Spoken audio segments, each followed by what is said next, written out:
Well, welcome everybody to the online program for the alumni of the Sunshine Coast Health Center up here in Powell River, British Columbia.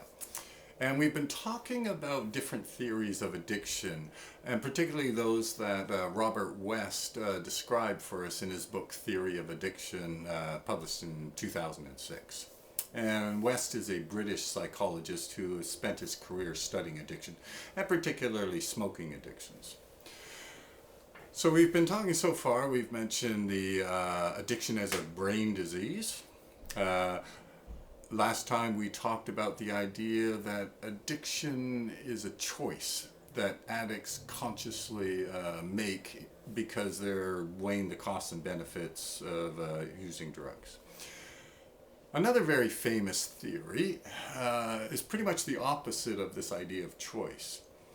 And this one's fairly common, particularly in Canada and the United States, and it's based on this thing that we call behaviorism. So, for example, I don't know if you remember back to your high school and you studied this guy, an old Russian fellow by the name of Pavlov, this old physiologist. And what he did is, Pavlov was famous with his dogs, as one experiment. And what he did is, he noticed that dogs would salivate when they smelled food and getting ready to eat the food, right? It prepares their digestive system. So what he did is, because of this idea from previous research, he rang a bell, then gave the dog food. Rang a bell, gave the dog food. And he noticed that at a certain time, after he'd done this for a while, he could just ring the bell and the dog would salivate. Didn't even have to give him the food. The dog had just unconsciously linked this bell with the reward, which was the food.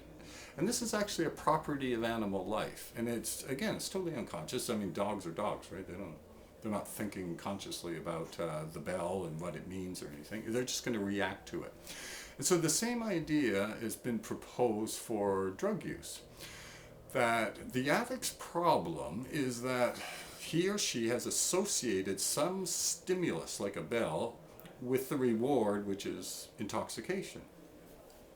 And this can be done totally unconsciously. I mean, it could be literally anything. It could be money, it could be music, smells, sex is a big one. Could be any number of these stimuli that unconsciously that the person using drugs will automatically link with the reward, the drug use. Okay? And that's just one example of this behaviorism kind of stuff. So this is the poor addict's problem, is he or she's walking around the universe and all of a sudden is cued by some stimulus. And it could be literally anything. And then this triggers a craving, and it's the craving that then brings on this motivation to use the drugs. Okay, so a lot of programs, for example, in addiction treatment are relapse prevention programs, right? So they're going to give you techniques and strategies to deal with these cues, this stimulus, sort of like Pavlov and his dog with the bell, right?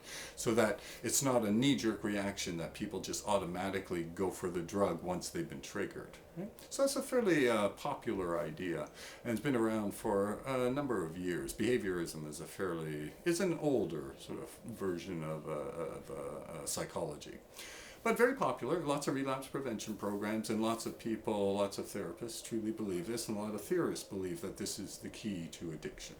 All right, we'll be back next week with another theory.